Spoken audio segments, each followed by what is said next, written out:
Kita sudah merdeka dalam beribadah juga.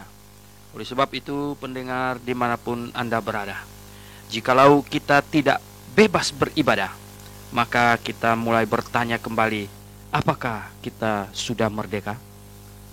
Oleh sebab itu, hari ini, seluruh umat Kristen dimanapun Anda berada, sebagai rakyat Indonesia, saya mengajak Anda untuk mensyukuri hari kemerdekaan kita.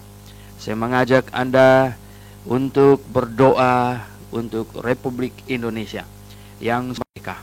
Dan karena kita sudah merdekalah, maka kita bebas sesuatu yang positif. Kita bebas beribadah kepada Tuhan sesuai dengan keyakinan kita.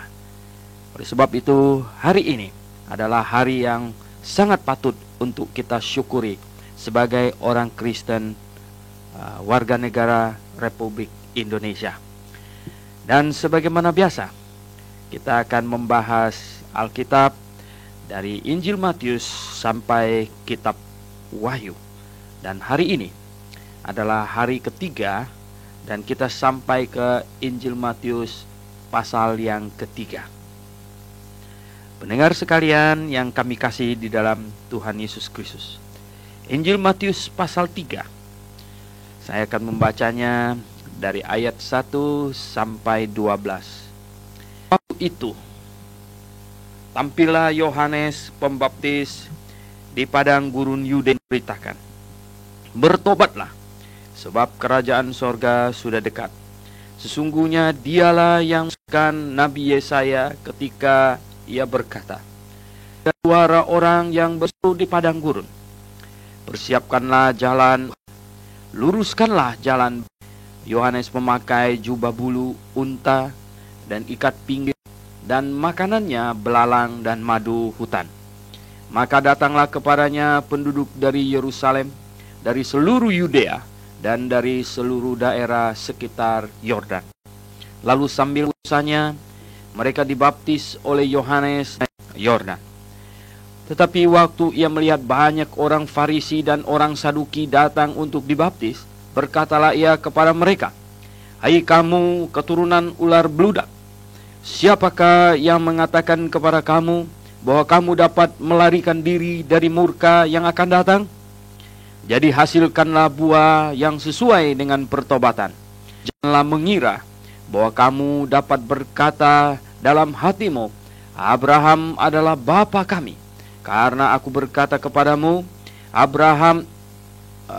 Allah dapat menjadikan anak-anak bagi Abraham dari batu-batu ini. Kapak sudah tersedia pada akar pohon, dan setiap pohon yang tidak menghasilkan buah yang pasti ditebang dan dibuang ke dalam api. Aku membaptis kamu air sebagai tanda, tapi ia yang datang kemudian daripadaku lebih berkuasa daripadaku, dan aku tidak layak melepaskan kasutnya. Ia akan membaptiskan kamu dengan Roh Kudus dan dengan api. Alat penas dari tangannya.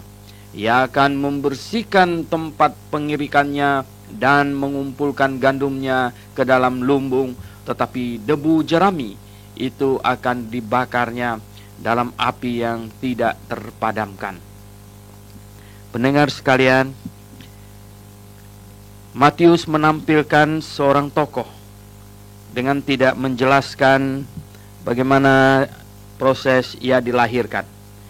Tetapi Lukas memberitahukan bagaimana Yohanes ini bahkan sejak dijanjikan kepada ayahnya Zakaria, seorang imam yang sudah sangat tua, yang tidak memiliki anak, yang mendapat giliran untuk melawang, bertemu dengan malaikat dan dijanjikan akan mendapatkan seorang anak laki-laki, dan ia akan menamainya Yohanes. Nah, pendengar yang saya kasih dalam Tuhan Yesus Kristus, siapakah Yohanes ini sesungguhnya? Orang yang sangat penting, yang kelahirannya oleh malaikat, dan sempat menyebabkan ayahnya sekitar 9 bulan tidak bisa berbicara.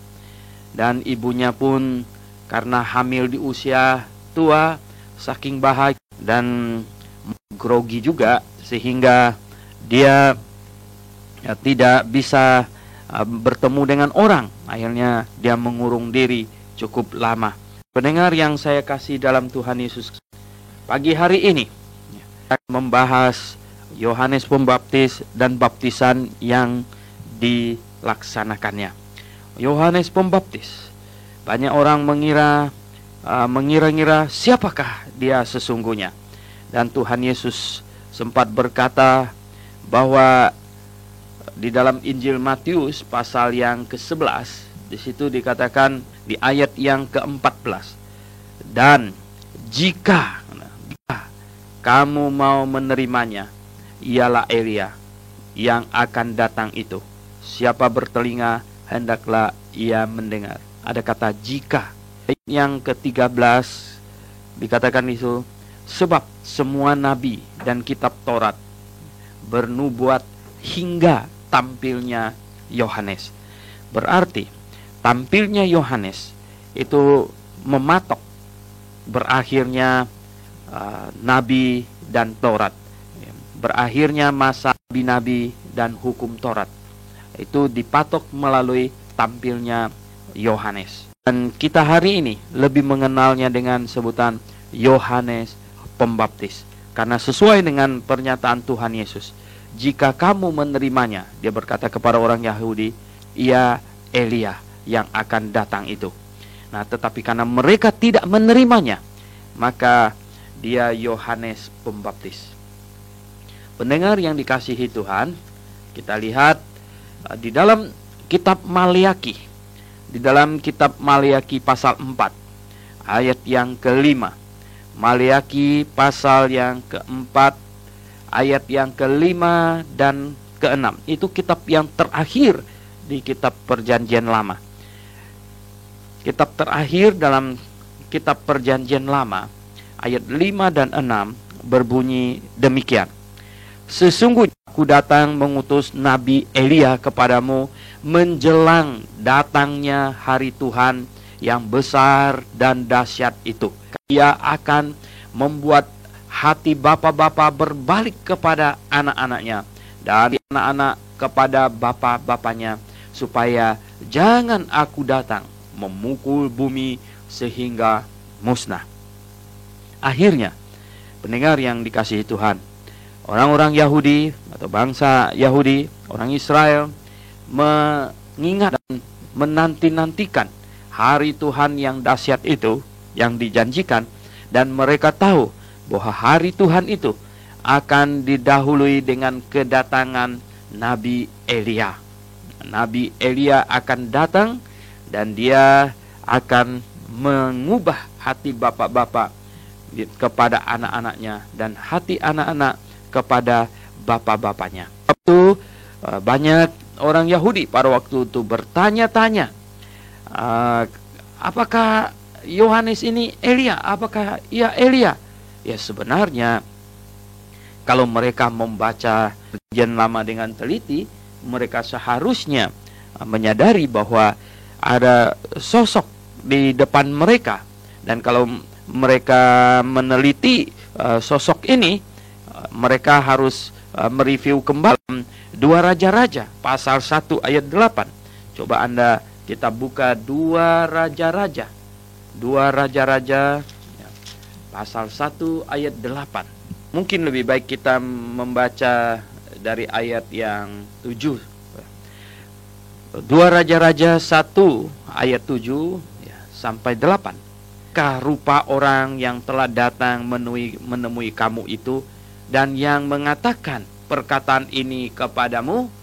Jawab mereka kepadanya, seorang yang memakai pakaian bulu dan ikat pinggang kulit terikat pada pinggangnya.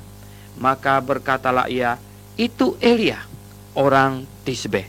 Itu Elia orang Tisbe. Nah, apa tanda diri Elia? Zaman itu belum ada foto, jadi belum ada pas foto, dan juga tentu belum ada KTP atau ID card apapun juga. Nah, tetapi Elia mempunyai satu perawakan ciri khas, yaitu dia memakai pakaian bulu, mungkin bulu unta, dan dari kulit. Jadi hasil tenunan kayak kain begitu, tetapi Elia memakai pakaian kulit, ya, bulu, ikat pinggangnya dari kulit, dan itulah ciri khas Elia. Nah, kalau kita mencocokkan ciri khas Elia ini dengan Yohanes, bisa lihat ayat 4 dari Injil Matius yang tadi kita baca itu, yaitu katanya Yohanes memakai jubah bulu unta dan ikat pinggang kulit kanan dan nah begini foto Elia dan dijejerkan mungkin dengan fotonya Yohanes, dari pakaiannya saja sudah persis gitu. Nah, mengenai wajahnya itu atau tidak, ya kita tidak tahu, ya. Kemungkinan persis juga, ya bisa jadi. Nah, pendengar yang saya kasih dalam Tuhan Yesus, sesungguhnya Allah telah mengutus Elia datang. Sebagaimana Tuhan Yesus berkata di dalam Injil Matius pasal 11 tadi ayat yang 14, jika kamu menerimanya, ialah Elia. Tetapi karena kamu tidak mau menerimanya, dia Yohanes. Dan dia Yohanes Pembaptis. Nah, kedatangan Yohanes ini yang sesungguhnya adalah Elia, itu mempersiapkan jalan Tuhan sebagaimana dinubuatkan oleh Nabi Yesaya dan dinubuatkan oleh Nabi Maleki, ya, bahwa dia datang khusus untuk mempersiapkan, ya, jalan bagi Tuhan. Mempersiapkannya dengan apa? Mempersiapkan dengan sebuah seruan yang sangat-sangat menggebrak hati orang Yahudi, yaitu seruan bertobatlah sebab kerajaan sorga sudah dekat, katanya. Jadi Elia ini tampil menyerukan bertobatlah sebab kerajaan sorga sudah dekat. Nah, sesungguhnya dialah yang dimaksud oleh Yesaya ketika berkata itu, ada suara orang terus turun, persiapkanlah jalan untuk Tuhan, luruskanlah jalan baginya, katanya. Nah, ini dicatat, ya, di dalam kitab Yesaya pasal 40, ya, di situ dicatat dengan baik, gitu. Nah, pendengar yang saya kasih dalam Tuhan Yesus Kristus, Yohanes muncul dengan seruan bertobat. Ini adalah seruan yang bertujuan untuk membawa hati bapak-bapak kepada anaknya, kembali kepada, dan membawa hati anak-anak kepada bapaknya. Yaitu apa? Jikalau mereka mau bertobat. Jikalau mereka mau bertobat, maka hati bapak-bapak yang sudah meninggalkan anaknya akan kembali, dan hati anak-anak yang sudah tidak patuh kepada orang tuanya akan kembali. Yaitu jikalau mereka sungguh-sungguh bertobat. Oleh sebab itu seruan Yohanes adalah bertobatlah, bertobatlah. Nah, pendengar yang saya kasih dalam Tuhan Yesus Kristus, barang siapa yang bertobat, ya, dia bukan hanya bertobat, tetapi Yohanes di sini yang ke-11 ada menunjuk kepada seseorang, karena dia berkata bahwa saya hanya membaptis dengan air. Membaptis itu apa? Itu mencelupkan orang ke dalam air, itulah membaptis. Yohanes melakukan baptisan ini di Sungai Yordan. Dia tidak melakukannya di Bait Allah dengan seember air, tetapi dia melakukannya di Sungai Yordan. Baptisan, ya, atau dalam bahasa Yunaninya bapto, ya, itu arti dasarnya adalah memasukkan sesuatu ke dalam air. Dan kalau Anda tidak terima arti ini, ya itu aneh sekali, ya, sebab Anda silakan pergi ke kedutaan Yunani, Anda tanya kepada mereka, ini kalau pen ini saya mau masukkan ke dalam air, apa untuk menunjukkan ini saya mau celupkan ke dalam air, gitu. Pasti mereka akan berkata itu, ya, saya mencelup. Kalau di teh air itu bahasa Yunaninya antiso. Jadi kalau orang yang belum dicelupkan ke dalam air, hanya diteteskan dengan air, ya, itu orang belum dibaptis, tetapi sudah dirantis. Nah, pendengar yang dikasihi Tuhan, Yohanes Pembaptis datang berseru berkata, bertobatlah. Dan dia menunjuk kepada seseorang dan dia berkata, saya membaptis orang dengan air, tetapi dia yang akan datang sesudah aku. Dia menunjuk kepada Yesus Kristus yang selisih waktunya sekitar 6 bulan. Jadi dia memulai seruannya, kemudian Yesus akan muncul. Dan dia berkata, nah yang ini lebih berkuasa daripadaku. Yang inilah yang paling tinggi sebenarnya, ingin katakan demikian. Dia berkata bahwa aku bahkan tidak layak melepaskan kasutnya, membuka dia punya sandal, membuka dia punya alas kaki. Aku tidak layak. Jadi Yohanes Pembaptis menempatkan dirinya sedemikian rendahnya di hadapan Yesus Kristus. Nah, dia berkata bahwa dia ini yang akan membaptis kamu dengan Roh Kudus. Sebenarnya kata dengan di situ bahasa Yunaninya itu en, ya, yang artinya ke dalam, bukan dengan, ya. Jadi saya membaptiskan kamu ke dalam air, dan dia akan datang membaptiskan kamu ke dalam Roh Kudus, ya, dan dalam api, ya. Nah, pendengar yang saya kasih dalam Tuhan Yesus Kristus, Yohanes menunjuk kepada Yesus Kristus. Nah, inilah permulaan Injil. Di dalam Injil Markus, kalau kita buka Injil Markus pasal 1 ayat 1, di situ dikatakan, inilah permulaan Injil tentang Yesus Kristus anak Allah. Seperti ada tertulis dalam kitab Yesaya, lihatlah, aku menyuruh utusanku untuk mendahului engkau, dan mendahului engkau, ia akan mempersiapkan jalan bagimu. Ada suara orang yang berseru-seru di padang gurun, persiapkanlah jalan untuk Tuhan, luruskanlah jalan baginya. Demikianlah Yohanes Pembaptis tampil di padang gurun dan menyerukan, ya, bertobatlah dan berilah dirimu dibaptis, dan Allah akan mengampuni dosamu.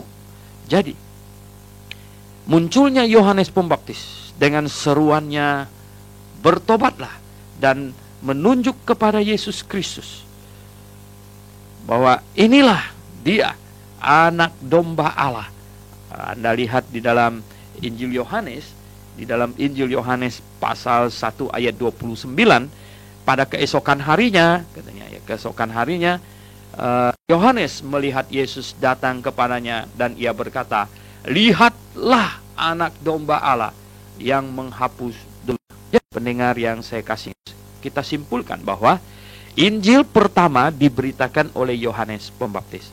Dia menyerukan bertobat, dan dia menunjuk kepada Yesus adalah Allah yang akan menanggung dosa seisi dunia. Jadi inilah Injil itu. Kemudian barang siapa yang mau bertobat dan percaya kepada Injil, orang itu harus menyerahkan dirinya dibaptis.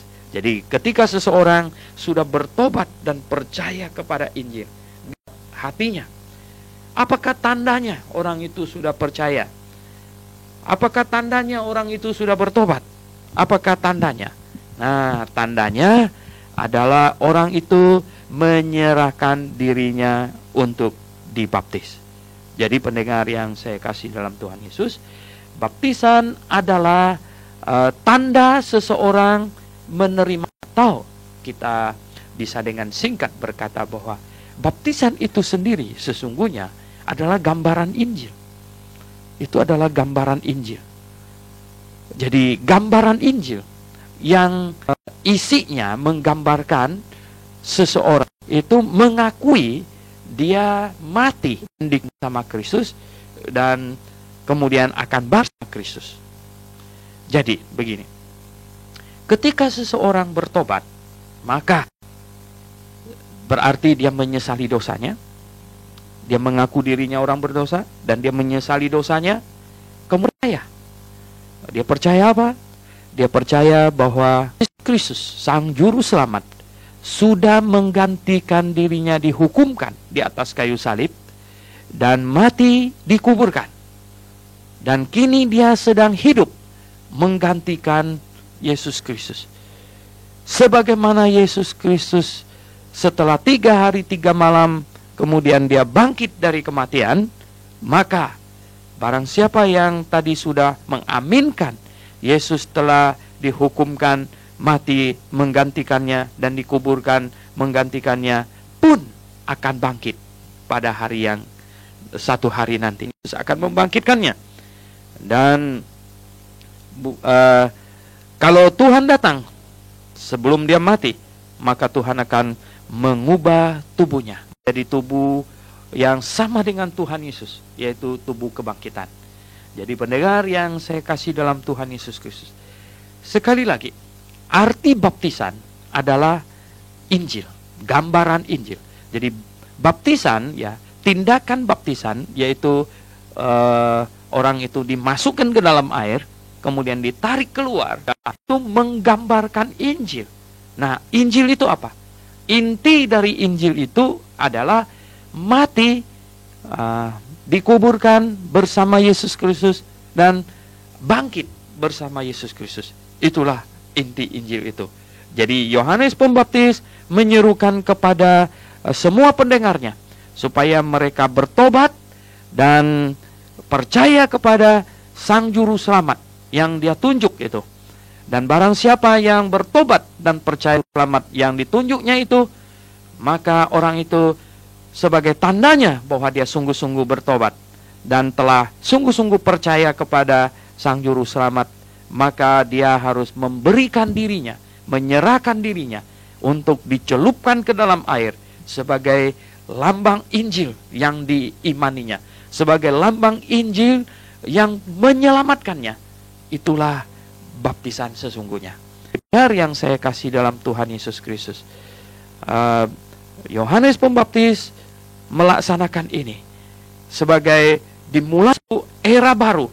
Barang siapa yang ingin diselamatkan oleh Juru Selamat yang diumumkannya, Juru Selamat yang ditunjukkannya, maka orang itu harus bertobat, harus mengaku dirinya orang berdosa, dan harus menyesali dosanya, dan kemudian harus mengimani Sang Juru Selamat yang ditunjuk oleh Yohanes itu, mengimani bahwa dia akan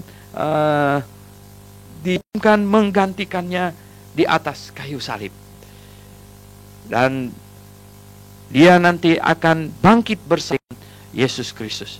Nah, itulah makna baptisan yang sesungguhnya. Oke, pendengar yang kami kasihi di dalam Yesus Kristus, sekarang kita membaca dari ayat 13 hingga ayat 17 yang bunyinya demikian. Maka datanglah Yesus dari Galilea ke Yordan kepada Yohanes untuk dibaptis olehnya. Tetapi Yohanes mencegah dia, katanya, "Aku perlu dibaptis olehmu, dan engkau yang datang kepadaku?" Lalu Yesus menjawab, katanya kepadanya, "Biarlah hal itu terjadi, karena demikianlah sepatutnya kita seluruh kehendak Allah." Dan Yohanes pun menurutinya. Sesudah dibaptis, Yesus segera keluar dari air, dan pada waktu itu juga langit terbuka, dan ia melihat Roh Allah seperti turun ke atasnya. Lalu terdengarlah suara dari sorga yang mengatakan, "Inilah anak yang kukasihi, kepadanya lah aku berkenan." Nah, tadi di bagian atas kita sudah membahas tentang makna baptisan. Banyak orang kurang jeli melihatnya dengan mengatakan bahwa baptisan itu tanpa pertobatan. Sesungguhnya itu hanyalah sebagian kebenaran. Kebenaran keseluruhannya adalah baptisan adalah lambang Injil. Dan lambang Injil secara keseluruhan di dalamnya ada pertobatan dan ada iman kepada Yesus Kristus yang adalah Sang Juru Selamat yang disalibkan menggantikan manusia menerima penghukuman. Nah, itu keseluruhan Injil itu. Jikalau baptisan itu hanya sekedar lambang pertobatan, maka bagaimana? Mengapakah Yesus Kristus perlu bertobat? Mengapa dia harus dibaptis? Tidak. Ya. Dia adalah anak Allah yang kukasihi. ya, yang Allah kasihi. Ya. Kata Allah, inilah anakku yang kukasihi.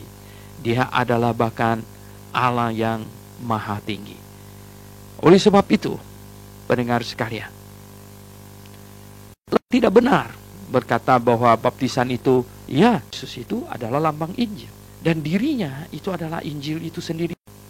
Sebab dia memberitakan Injil, baik. Ya, Injil, kabar baik. Dia sendiri memberi contoh laksanakan Injil itu. Dia menyerahkan dirinya untuk dibaptis oleh Yohanes Pembaptis. Jadi, sebelum dia keluar mengumandangkan Injil, dia memberi contoh patuh kepada berita Injil itu sendiri.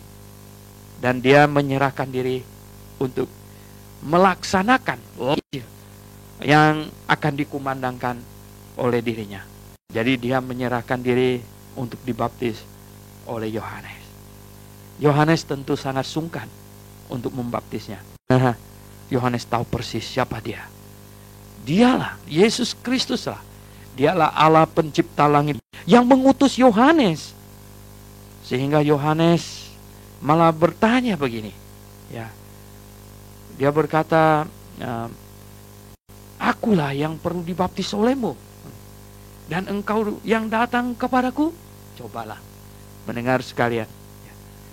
Yohanes betul-betul merasa sangat-sangat sungkan untuk membaptis yang maha tinggi, yang datang menjadi manusia dan siap menderita, siap menjalankan Injil untuk menyelamatkan manusia, yaitu dengan menyerahkan dirinya, disalibkan di atas kayu salib, menanggung hukuman dosa seluruh umat manusia.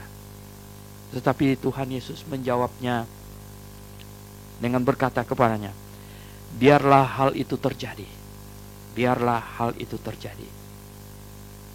Ini dapat dipakaikan kata lain, ya laksanakanlah. Laksanakanlah.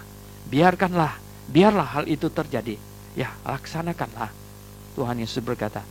Terus alasannya, karena demikianlah sepatutnya kita menggenapkan seluruh kehendak Allah. Karena demikianlah sepatutnya kita seluruh kehendak Allah. Jadi, pendengar yang saya kasih dalam Tuhan Yesus Kristus, baptisan melaksanakan ya adalah menggenapkan seluruh kehendak Allah. Saya pernah bertemu dengan orang Kristen dari gereja yang ya, tidak mau baptis katanya. Ya. Saya terheran-heran melihatnya. Memang di dalam belajar sejarah gereja mengetahui juga ada kelompok-kelompok tertentu yang tidak menyelenggarakan baptisan seperti Quaker kalau di Amerika. Nggak taunya di Indonesia ini dengan mereka. Ini kelompok yang katanya tidak mau melaksanakan baptisan, ya, tidak baptis. Wah, saya bertanya kepada mereka, mengapa demikian? Dan mereka menjawab saya. Katanya sesuai dengan di surat Korintus pasal 1, Rasul Paulus di situ sudah berkata bahwa dia tidak diutus untuk membaptis katanya. Jadi mereka ini hyperdispensationalism. Hyperdispensationalism dibilang dispensasi baptisan itu berhenti sampai 1 Korintus pasal 1. Yang lucunya adalah mereka kok tidak menyadari bahwa sesudah di Korintus Rasul Paulus masih membaptis orang. Ya. Rasul Paulus di dalam kisah Rasul Anda bisa membaca, ya, di dalam kisah para Rasul itu di pasal 18 itu Rasul Paulus itu di Korintus. Ya. Nah kemudian di pasal 19 itu Rasul Paulus di Efesus. Di Efesus dia masih membaptis orang. Jadi apa yang dimaksudkan di dalam 1 Korintus bahwa dia tidak membaptis?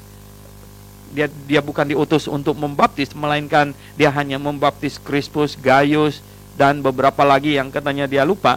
Adalah karena Rasul Paulus itu seorang pemimpin yang sangat hebat.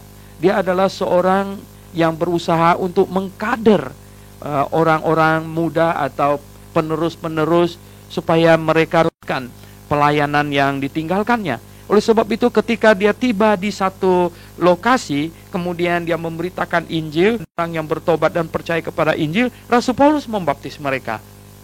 Dan sesudahnya kemudian mengajar mereka, dan jikalau ada orang lain yang mau dibaptis, Rasul Paulus menyuruh orang yang ditetapkan menjadi pemimpin di situ atau menggembalakan di lokasi itu untuk membaptis yang berikut.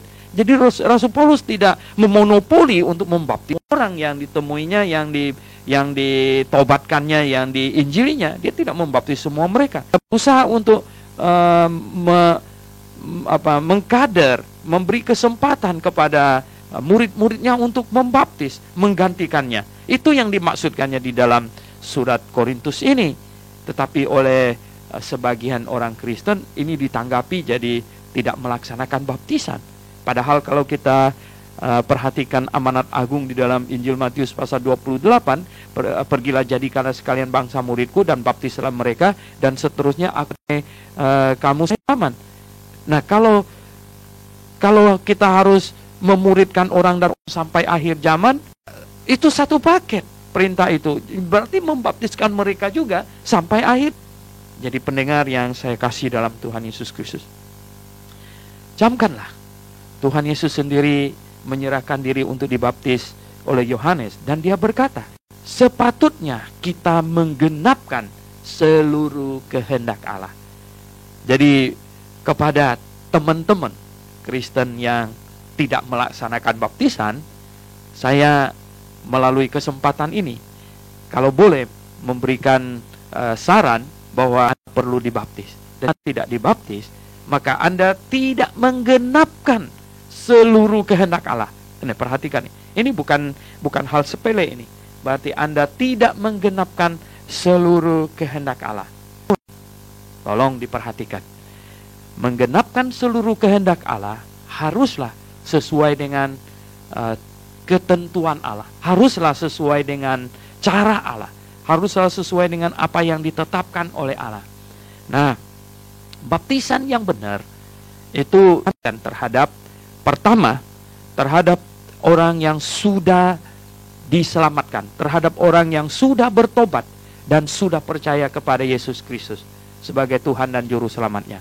Jadi tidak benar baptisan dilakukan terhadap orang yang belum bertobat dan belum menyerahkan dirinya, yang belum sungguh-sungguh beriman kepada Yesus Kristus. Jadi tidak benar kalau kita keluar baptiskan orang sembarangan begitu. Tidak benar. Itulah sebabnya juga tidak benar untuk membaptiskan bayi, karena dia belum bertobat dan belum beriman kepada Yesus Kristus dengan segenap hatinya. Nah, yang kedua, ya, baptisan harus dilaksanakan dengan cara dimasukkan dalam air.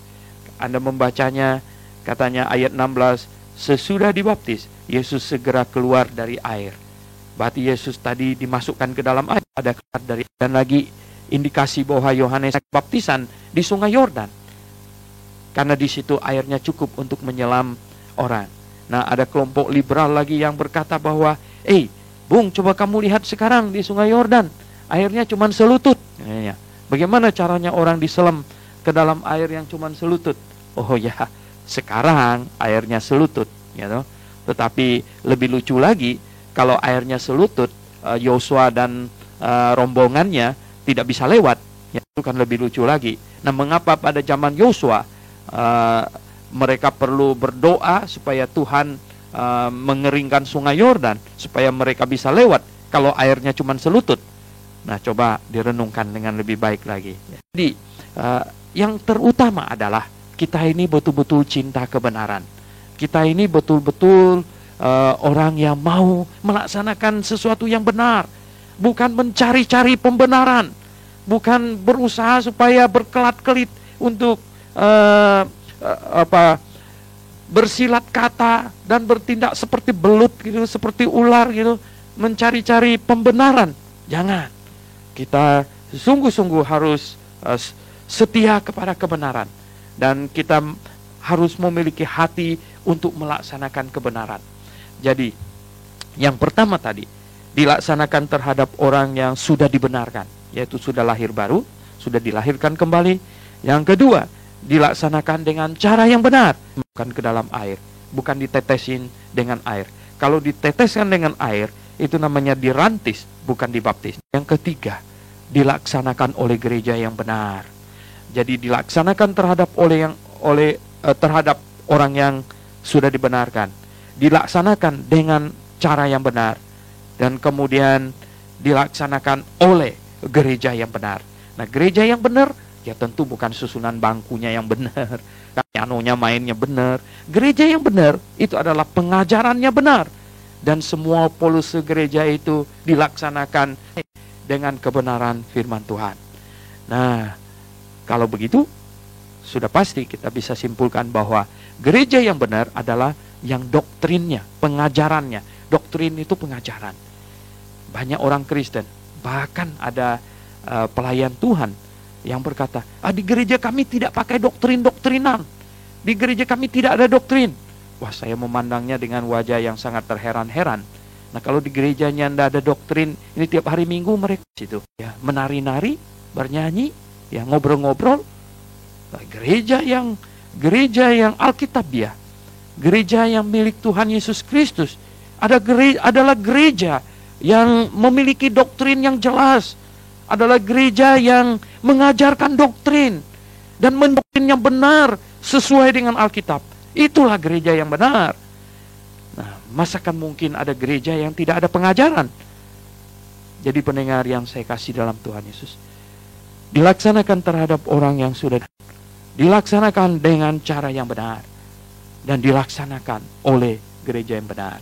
Nah, kalau belum memenuhi 3 hal ini, bukan salah satunya, tapi 3 hal ini, maka orang itu sesungguhnya belum menggenapkan seluruh kehendak Allah. Dan jikalau pendengar sekalian ingin tahu lebih banyak akan hal demikian, datanglah ke Grafe, maka kami akan sukarela memberikan penjelasan kepada Anda. Nah, pendengar yang saya kasih dalam Tuhan Yesus Kristus, ada satu hal lagi yang kita harus bikin clear sekali, adalah bahwa baptisan tidak menyelamatkan. Baptisan tidak membawa orang ke sorga. Baptisan pun tidak menambah apa-apa untuk orang ke sorga. Jadi tolong dicamkan dengan sebaik-baiknya. Bagaimanakah seseorang mendapatkan kepastian masuk sorga? Adalah melalui bertobat dan percaya kepada Yesus. Hanya itu. Tidak boleh ditambahi dan tidak boleh dikurangi. Tobat dengan segenap hati, mengaku diri orang berdosa dan menyesali dosa yang telah kita lakukan, dan kemudian percaya dengan segenap hati kepada Yesus Kristus. Percaya apa? Percaya bahwa Yesus sudah menggantikan saya dihukum atas semua dosa saya. Dia menggantikan, dia hidup. Nah, barang siapa yang percaya dengan segenap hati bahwa Yesus Kristus telah menggantikan dirinya dihukum di atas kayu salib, dan sedang menggantikan Yesus hidup, dia hidup bagi Yesus, maka Roh yang Kudus dalam hatinya, sesuai dengan janji dalam Efesus pasal 1 ayat 13, pada saat kamu percaya, maka kamu akan dimeteraikan. Maka kamu telah dimeteraikan dengan Roh Kudus adalah pada saat kamu percaya. Jadi kami kasihi di dalam Tuhan, kita sungguh-sungguh harus clear bahwa baptisan tidak menambah atau tidak menambah kepastian masuk surga. Baptisan hanyalah sebuah tanda bahwa saya sudah mengambil dengan segenap. Dan karena saya sudah mengaminkan Injil dengan segenap hati saya mau mengumumkan kepada semua orang, dan saya umumkan kepada saudara saya seiman, dan saya juga menyatakan saya mau jadi murid. Saya mau jadi murid Tuhan. Saya mau bergabung kumpulan murid Tuhan. Maka saya menyerahkan diri dibaptis. Jadi bisa disimpulkan demikian bahwa baptisan itu adalah untuk menjadi jemaat. Ketika seseorang menjadi anggota jemaat, maka itu artinya orang itu masuk ke dalam kumpulan murid-murid. Orang ke dalam proses belajar dan mengajar di dalam jemaat. Orang masuk ke dalam tubuh Yesus Kristus, karena jemaat lokal adalah Yesus Kristus. Jadi baptisan, kebutuhan baptisan adalah untuk menjadi murid Yesus Kristus.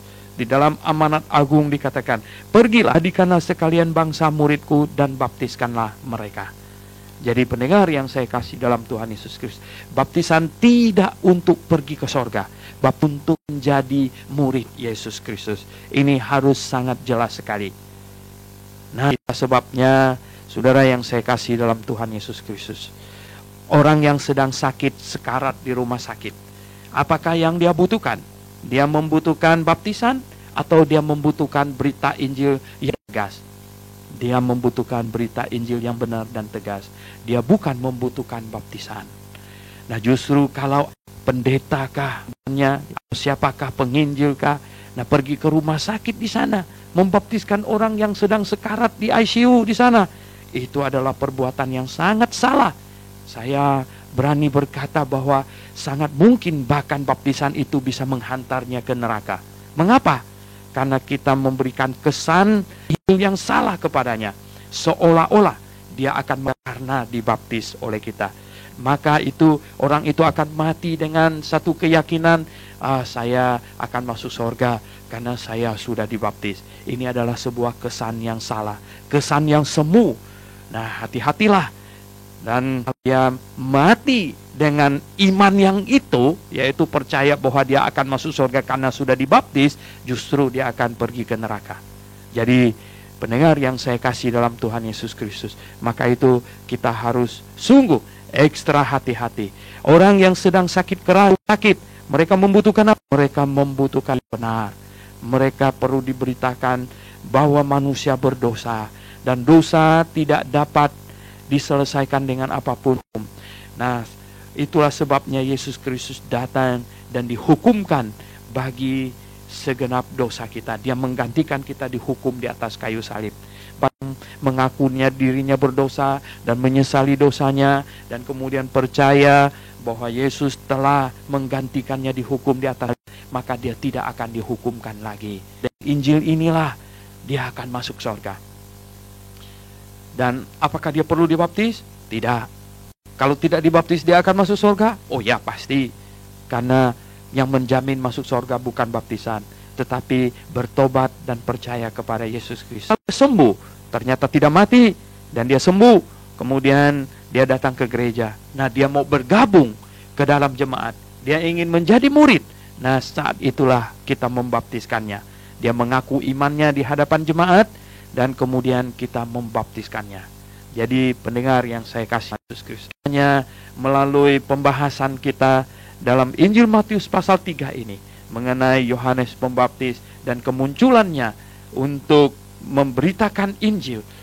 Yang pertama ini kita menjadi clear tentang Injil dan tentang baptisan dan hubungan antara Injil dengan baptisan. Dan satu hal lagi yang terakhir yang kita perlu perhatikan adalah di sini dikatakan ya bahwa Tuhan Yesus mengatakan dalam Injil Matius pasal yang ke-11 ayat yang ke-13-14 tadi, bahwa hukum Taurat dan kitab para nabi berakhir saat Yohanes Pembaptis. Demikian juga dikatakan di dalam Lukas pasal yang ke-16 ayat yang ke-16 bahwa hukum Taurat dan para nabi Yohanes Pembaptis. Apa maksudnya?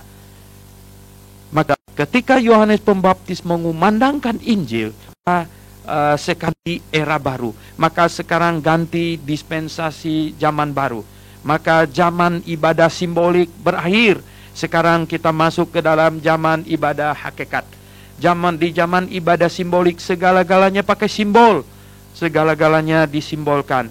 Yesus Kristus disimbolkan dengan domba, penyembelihan domba. Sebab itu adalah menyimbolkan penghukuman anak domba di kayu salib. Dan babi dipakai untuk menyimbolkan najan, kusta dipakai untuk menyimbolkan kutuk dan semuanya. Nah, di zaman ibadah simbolik itu segala sesuatu ibadah dilaksanakan secara jasmania, lahiria, ritual.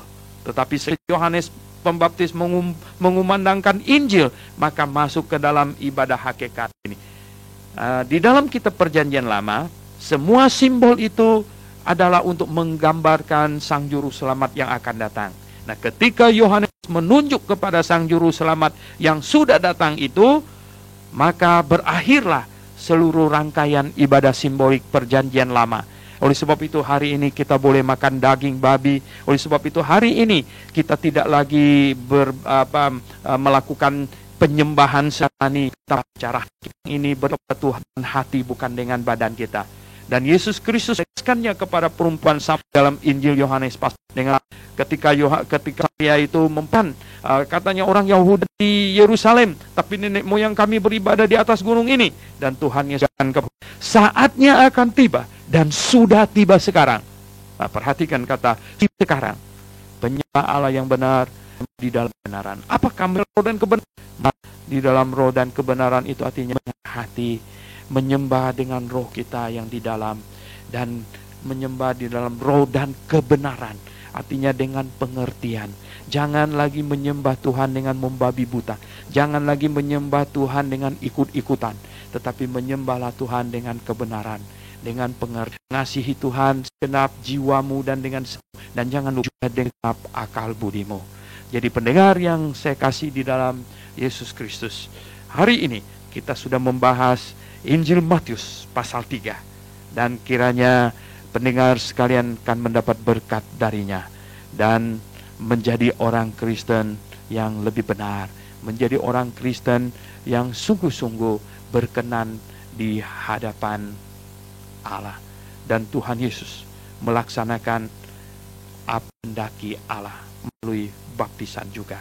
Dan ketika dibaptis, kemudian Tritunggal Allah nyata merpati turun untuk mewakili Roh Kudus ke atasnya, dan kemudian ada suara Allah Bapa yang berkata, inilah anak yang kukasihi, yang aku berkenan. Itu Tritunggal Allah serentak ada hadir di situ, yaitu Yesus Kristus anak Allah, Allah Bapa yang dari sorga, dan ada Roh Kudus yang diwakili oleh burung yang turun. Ya. Nah, kasih dalam Tuhan Yesus, demikianlah perintah hari ini.